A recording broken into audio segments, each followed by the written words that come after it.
Hello and welcome everyone. Start करते guys आज का हमारा सेशन। आज का हमारा जो सेशन रहेगा कि लास्ट हमारे पास जो 8 डेज बचे हुए हैं, इन 8 दिनों का हम कैसे अच्छे से उपयोग कर सके। बहुत ही क्रूशियल समय हमारे पास, अभी तक एडमिट कार्ड नहीं आए हैं, लेकिन हम इसी उम्मीद के साथ बने हुए हैं कि 21 को पेपर है यहाँ पे। तो हम 21 को लेके चलते हैं, तो इस 8 दिनों की बात करेंगे, तो इस 8 दिनों को हम कैसे यहाँ पे बिताएं। सबसे पहली बात, बहुत अच्छी बात है कि मतलब आप लोग मुझ पे इतना ट्रस्ट करते हो, है ना। काफी ऑडियंस मैंने देखा यहाँ पे कि मतलब बहुत सारे मैं वीडियो भी डालता हूँ, तो काफी मतलब यहाँ तक कि मतलब बहुत सारी बातें आप लोग शेयर भी करते हो यहाँ पे, है ना, कि मतलब और उसका राइट भी मानते हो। और ऐसा भी नहीं है कि मैं कुछ फेक फाक करता हूँ मेरी तरफ से। भाई जितना भी लिटरली मैं बता रहा हूँ, सबसे पहली बात कि मेरा जितना भी 6 और 7 साल का जो अनुभव है, वो सारा का सारा मैं अनुभव शेयर करता हूँ, है ना। ऐसा नहीं है कि मैं कुछ फेक फाक करता हूँ। जो मेरा लिटरली लिटरली मैं अनुभव मेरा बताता हूँ वहां पे, लेकिन कभी तुम देखोगे मेरी हिस्ट्री जानोगे तो तुमको समझ में आएगा कि हाँ किस स्ट्रगल से मैं गुजरा हुआ हूँ। लेकिन अभी वो बात बताने का समय नहीं है मेरे पास कि मेरी हिस्ट्री में आपको बताऊँ, ठीक है, वो तो बात का मैटर है। लेकिन मैं बताना चाहता हूँ कि ये 8 डेज रहेगा, इस हमारे पास जो 8 डेज है, इसका हम कैसे अच्छे से उपयोग कर सके हम लोग। ठीक है, तो सबसे पहले थैंक यू सो मच। और बहुत सारे लोगों के मैसेज थे कि सर लास्ट हमारे पास 10 डेज है तो उसको बताइए, लेकिन 10 डेज तो मैं नहीं हो पाया यहाँ पे। लेकिन जैसे भी मेरे को समय मिला तो 8 डेज का मैं यहाँ पे प्लानिंग आप लोगों के लिए लेके आया हूँ अकॉर्डिंग टू माय ओपिनियन यहाँ पे। ठीक है, तो देखो सबसे पहली बात, जो ये हमारे पास 8 दिन है, इसमें ना तो कोई मैं आपको ब्रह्मास्त्र बताऊंगा कि मतलब इसी को मैं टिप्स दे दूंगा या तो कोई ट्रिक दे दूंगा कि भाई इसको पढ़ लो सिलेक्शन हो जाएगा। ऐसा भी नहीं है कि भाई कोई भी सिलेक्शन जो डिपेंड करता है वो आपकी मेहनत पे डिपेंड करता है कि हाँ 6 से 7 महीने हुए आप 6 से 7 महीने एक प्रकार से क्या बने हुए हैं, एक कंसिस्टेंसी के साथ आप वहां पे बने हुए हैं, है ना। 6 से 7 महीने भी हो सकते हैं, 5-6 महीने, या तो कोई भी, 1 साल भी हो सकेगा। या तो हम बात करेंगे, बहुत सारे ऐसे बच्चे रहेंगे जो 1 से 2 साल से भी तैयारी कर रहे हैं यहाँ पे, जिनको 2 से 3 साल से भी हो चुके हैं यहाँ पे, है ना। बहुत सारे बच्चे आई नो, काफी बच्चों को मैं जानता हूँ यहाँ पे, है ना। और वो लोग मेरा वीडियो भी देख रहे हैं यहाँ पे। तो ये हमारे पास 8 डेज बचे हैं। कैसा इसका हम उपयोग करें यहाँ पे, क्या ये स्ट्रेटेजी हमारे लिए ये सुटेबल रहेगी या नहीं भी रह सकती है यहाँ पे, है ना। तो बहुत ही एकदम बढ़िया और बेहतरीन तरीके से हम लोग सेशन को पूरा देखेंगे। थोड़ा सा टाइम निकाले पर्टिकुलर देखिए, ताकि आप लोग किसी पॉइंट को लेक तो नहीं कर रहे हैं यहाँ पे। आई होप आप नहीं कर रहे होंगे, लेकिन फिर भी बने रहिए यहाँ पे। हो सकता है कुछ ना कुछ पॉइंट निकल के आ जाए जो आपके लिए वेरी इंपॉर्टेंट होगा। लेकिन फिर भी मैं बता रहा हूँ कि कोई सब ब्रह्मास्त्र नहीं दे रहा हूं मैं कि भाई ये आप इसको कर लोगे तो हो जाएगा सिलेक्शन, है ना। बस एक मेरा ओपिनियन दे रहा हूँ। जो भी मेरा एक्सपीरियंस होगा वो सारा का सारा एक्सपीरियंस में डाल डाल रहा हूँ यहाँ पे, कि हमको लास्ट के जो 8 डेज हमारे, हालांकि 10 डेज की प्लानिंग होती है, लेकिन हमारे पास 8 ही दिन बचे हैं वहां पे, है ना। तो इस 8 दिन को हम लेके चलते हैं यहाँ पे। सबसे पहली बात ध्यान रखना कि आपका जो भी पड़ा हुआ है ना। सबसे पहली बात, एक बात मेरे ध्यान रखना कि आपका जो भी पड़ा हुआ है, आपको विश्वास होना चाहिए कि नहीं मैंने ये अच्छे से पढ़ा हुआ है वहां पे, है ना। और जितना भी, सबसे पहली बात कि जो भी क्वेश्चन वगैरह आप लगा रहे पर्टिकुलर ना टेस्ट में, जैसे भी आपके नंबर आ रहे, सपोज करो कि आप 200 का टेस्ट दे रहे हैं, और सपोज करो किसी के 130 भी आ रहा है, या तो कोई 200 का टेस्ट दे रहा है और किसी के कितने आ रहे हैं, 145 भी आ रहा है, तो न तो 145 वाला अपने आप को एक प्रकार से ओवर कॉन्फिडेंस समझे, और न ही 130 वाला, और न ही 120, न ही 110 वाला अपने आप को वहां पे डीमोरलाइज करे कि मेरे इतने ही कम ही नंबर आ रहे हैं। क्योंकि क्या होता है ना कि एग्जाम का प्रिडिक्शन करना बहुत वो हो जाता है वहां पे, है ना। लेकिन एक थोड़ा सा हम प्रिडिक्शन कर सकते हैं भाई, इस प्रकार से हो सकता है वहां पे, मे बी एक पॉसिबिलिटी वहां पे। उसी पॉसिबिलिटी के आधार पे हम आगे बढ़ते पर्टिकुलर, है ना। तो उसी पॉसिबिलिटी के आधार पे हम हमारी प्रिपरेशन भी हम करते हैं यहाँ पे। ठीक है, तो आप लोग क्या कीजिए पर्टिकुलर यहाँ पे कि जो भी आपने पढ़ा हुआ है, ठीक है, हालांकि अब जो हमारे पास 8 डेज बचे हुए पर्टिकुलर, इसका हम कैसे अच्छे से और भी अच्छे से उपयोग करें। इतना जो समय बच्चा आपने दिया यहाँ तक बने रहे पर्टिकुलर, वो सब समय आप लोगों ने अच्छे से दिया ही, लेकिन ये 8 दिन हम कैसे यहाँ पे करें पर्टिकुलर। ठीक है, तो सबसे पहले बात, आपने जो पढ़ा हुआ है, मेरी बात को ध्यान से समझो। जो आपने पढ़ा हुआ है, चाहो तो नोट कर लो वहां पे, बस आप लोगों को उसी का रिवीजन करना है। लिख लो चाहे अपने एक एक पॉइंट करके, कि जो आपने पढ़ा हुआ है क्या करने का, बस उसी का क्या करना है आप लोगों को, रिवीजन करना है। वहां पे बताऊंगा क्या क्या आप लोगों ने पढ़ा, क्या क्या नहीं पढ़ा है यहाँ पे ना। तो जो भी आपने पढ़ा है उसी का रिवीजन करना है। और साथ में साथ ये भी ध्यान रखना है यहाँ पे कि जो पढ़ा है वो तो करना ही है, और उसके साथ साथ एक प्रकार से जो टॉपिक है, उन टॉपिक टॉपिक पर भी देखिए पर्टिकुलर टॉपिक की, जैसे हम अलग अलग सब्जेक्ट के वाइज की बात करेंगे वहां पे। और उसके साथ सेकंड नंबर पे कि 100 क्वेश्चन जो होते हैं, 100 क्वेश्चन डेली लगाइए। जो भी आपके पास सोर्स वगैरह हो, या तो कोई हो सकता है टेस्ट वगैरह हो, या तो कोई बुक्स वगैरह होगी, तो एग्रीकल्चर के 100 क्वेश्चन आप डेली मारिए। एग्रीकल्चर का 100 क्वेश्चन डेली लगाइए। जो क्वेश्चन आप लोगों को नहीं बनते हैं उसको गोला मार लीजिए, है ना। जो क्वेश्चन नहीं बने उसको गोला मार लीजिए, ताकि लास्ट के 3-4 दिन पहले उसको आप लोगों को देखना है, सिर्फ और गोले वाले को ही देखना है। सपोज करो कि मैंने लिखा 1 2 3 4 5, है ना, आपको 3 नहीं बना है यहाँ पे, तो उसको गोला मार दें यहाँ पे। एग्जाम के कुछ दिन पहले इसको आपको देख देख के जाना है यहाँ पे, 3-4 दिन पहले यहाँ पे। ठीक है, इस प्रकार से यहाँ पे। और दूसरे नंबर की मैं यहाँ पे बात करूँ, तो जो आपके जो मैथमेटिक्स है, रीजनिंग वगैरह है, उसको हमको कैसे करना है, तो नेक्स्ट स्लाइड में हम इसी को यहाँ पे देखेंगे। देखो, तो सबसे पहली बात कुछ यहाँ पे टॉपिक में बता रहा हूँ, जो हमारे सी सेट के टॉपिक है यहाँ पे, ये वेरी इंपॉर्टेंट यहाँ पे माना जाएगा, क्योंकि इसके 100 क्वेश्चन आएंगे यहाँ पे। इसके 100 क्वेश्चन आप लोगों को देखने मिलेंगे। प्रत्येक की बात करेंगे तो 14 क्वेश्चन, 14 क्वेश्चन हर एक में क्या होंगे, एक प्रकार से यहाँ पे डिवाइड होंगे, मतलब 14 साथी कितने हो जाएंगे आपके, 98 हो जाएंगे यहाँ पे।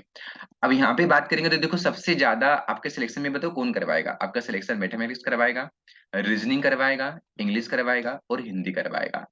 साइंस भी करवाएगा, हालांकि बहुत सारे बच्चों को साइंस से काफी लोगों को अच्छा भी, कुछ लोगों को अच्छा भी नहीं है, वहां पे साइंस भी नंबर बच्चे खींच लेते हैं। कंप्यूटर में एक थोड़ा सा बनता है यहाँ पे कि क्या पता कि वो नंबर बन भी सकते हैं या तो नहीं भी बन सकते। एमपीजी में भी ऐसा ही होता है यहाँ पे, यदि पता चलेगा अपनी सीरीज से 10-12 क्वेश्चन बन जाए, ऐसा भी हो सकता है। या तो पता चलेगा अपनी सीरीज से 1 या 2 क्वेश्चन भी बन जाए यहाँ पे, ऐसा भी हो सकता है यहाँ पे, है ना। कोई भी एक प्रकार से इस प्रकार से रहेगा।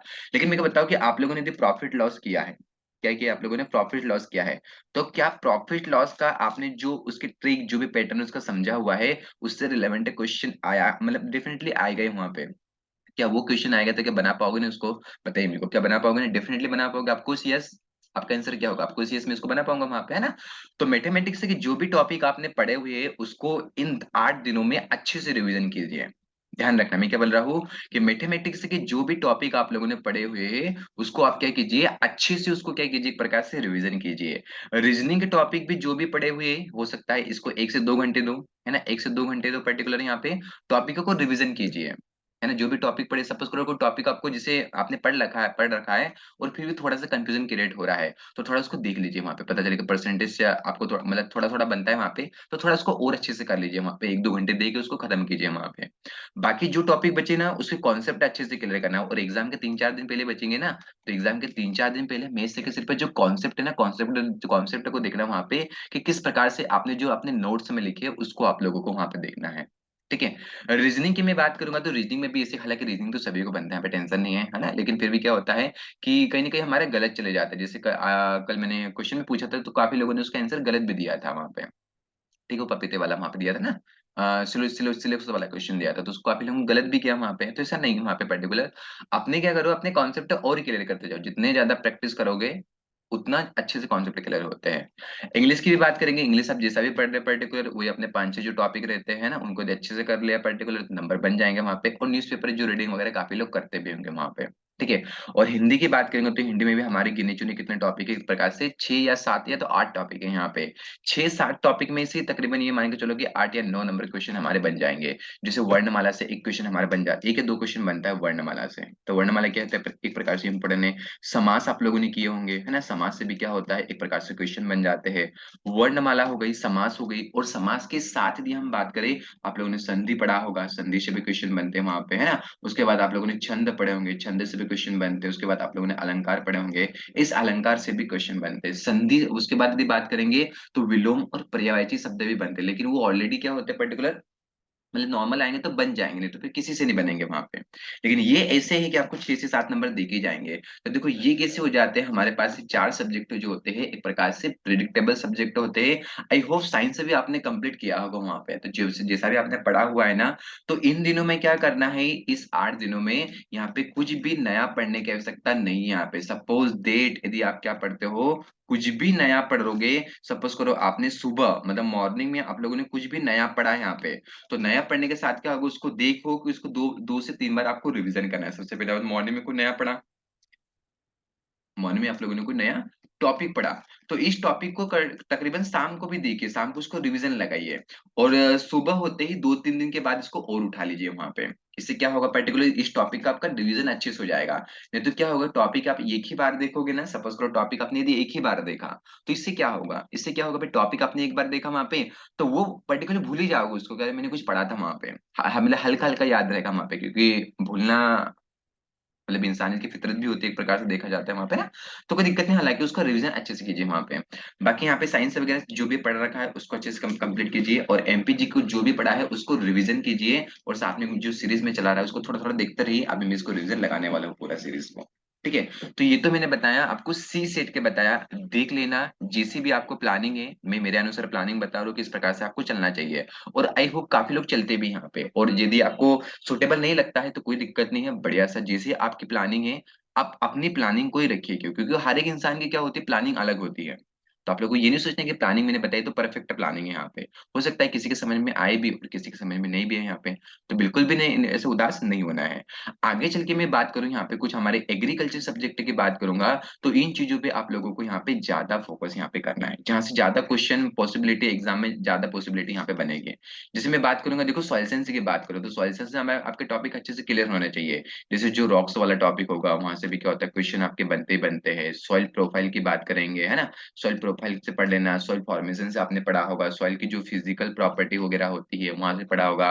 उसमें एक होता है मिनरल न्यूट्रिशन वाला टॉपिक आता है, फर्टिलाइजर आता है। तो यहाँ से क्या होते हैं, क्वेश्चन बनते ही बनते हैं यहाँ पे। तो अच्छे से रिवीजन की रही कीजिए, पर्टिकुलर इरोजन वाले टॉपिक को भी ध्यान रखना है ना, इरोजन से भी क्वेश्चन यहाँ पे बनता ही बनता है। तो ये हमारे क्या क्या हो जाते हैं, एक प्रकार से टॉपिक यहाँ से कंप्लीट हो जाएंगे। एग्रोनॉमी की बात करेंगे तो जो क्रॉप वगैरह को ज्यादा पढ़ना है वहाँ पे, कि क्रॉप से क्वेश्चन यहाँ से बनते हैं यहाँ पे। ठीक है, हॉर्टिकल्चर की मैं बात करूंगा तो हॉर्टिकल्चर से भी क्या होते हैं, कभी कभार यहाँ पे क्वेश्चन वगैरह बन जाते हैं कि हॉर्टिकल्चर की भी हम बात करेंगे वहाँ पे, है ना। तो हॉर्टिकल्चर से भी कभी कभार नहीं बनेंगे, अच्छे क्वेश्चन बनते हैं यहाँ पे। कि जैसे मान लो जो पोमोलॉजी वगैरह है तो पोमोलॉजी से भी क्वेश्चन बनते हैं वहाँ पे, है ना। फिर उसके बाद वेजिटेबल है ना, वेजिटेबल से भी क्वेश्चन बनते हैं, है ना। तो इनको अच्छे से पढ़ना है। जैसे हम बात करेंगे हॉर्टिकल्चर में फ्रूट ऑफ मॉर्फोलॉजी, यहाँ से क्वेश्चन बनते ही बनते हैं पर्टिकुलर, है ना। प्लांट ब्रीडिंग और जेनेटिक्स की बात करेंगे तो ये जिन लोगों का अच्छा है उनका अच्छा ही है, मतलब नंबर दे के जाएगा जिन लोगों ने अच्छे से पढ़ के रखा है वहां पे। ये टॉपिक ऐसे कि भाई मतलब कंपटीशन से आगे करके रखेंगे। प्लांट फिजियोलॉजी भी आपने पढ़ा होगा, है ना, लेकिन प्लांट फिजियोलॉजी से ज्यादा इंपॉर्टेंट है आपका प्लांट जेनेटिक्स यहाँ पे। और उसके बाद हम बात करेंगे एक्सटेंशन को भी देखना है, क्योंकि इसमें स्कीम्स वगैरह के बारे में पूछा जा सकता है यहाँ पे। तो स्कीम्स को भाई देख लेना है यहाँ पे कि प्रधानमंत्री फसल बीमा योजना क्या होती है ना। उसके बाद भी बात करेंगे तो प्रधानमंत्री कृषि सिंचाई योजना क्या होगी, इसको भी आप लोग देख लेना है। तो एक्सटेंशन को अच्छे से पढ़ना है, क्योंकि एक्सटेंशन में यदि हम बात करेंगे तो इसी के अंतर्गत आता है हमारा आरयू जो होगा, इसी के अंतर्गत आता है। तो एक्सटेंशन को अच्छे से कर लेना। एंटोमोलॉजी पेथोलॉजी नॉर्मल्स को देख लेना, जो भी आपने पढ़ा हुआ है उसी को रिवीजन करना। ज्यादा कोई एक्स्ट्रा नहीं पढ़ने का यहाँ पे। इकोनॉमिक्स को भी देख लेना। वाटर सेट जो मैनेजमेंट होगा इसको भी आप देख लेना यहाँ पे, क्योंकि वाटर सेट मैनेजमेंट नया होगा। क्वेश्चन यहाँ से बनेंगे तो कुछ लोगों को नहीं बनेंगे, कुछ लोगों को बनेंगे भी यहाँ पे। तो ये तो मैंने बताया, पूरा प्लानिंग बताया कि किस प्रकार से प्लानिंग को आपको लेके चलना है। आई होप ये प्लानिंग आपको समझ में आया होगा। तो जिन लोगों को प्लानिंग मैंने बताया इस प्रकार से लेके देखिए यहाँ पे, मतलब इन सब्जेक्टों को आप लोगों को ज्यादा से ज्यादा क्या करना है, एक प्रकार से प्रायोरिटी आप लोगों को देना है। और द सी सेट की बात करूंगा तो सी सेट में जो सब्जेक्ट मैंने बताया, 4-5 सब्जेक्ट, चार जो टॉप सब्जेक्ट बताए, इनको अच्छे से कंप्लीट करना है। अब ऐसा नहीं कि कंप्यूटर साइंस को छोड़ देना है। इनमें भी जो आपने पढ़ रखा है या तो जो आपका मेंटेन, जिसको आप डेली का डेली देखते हो, जो भी कर रहे हैं पर्टिकुलर, उसी को बना के रखिए यहाँ पे, क्योंकि यहाँ पे कोई नया पढ़ने की आवश्यकता नहीं है।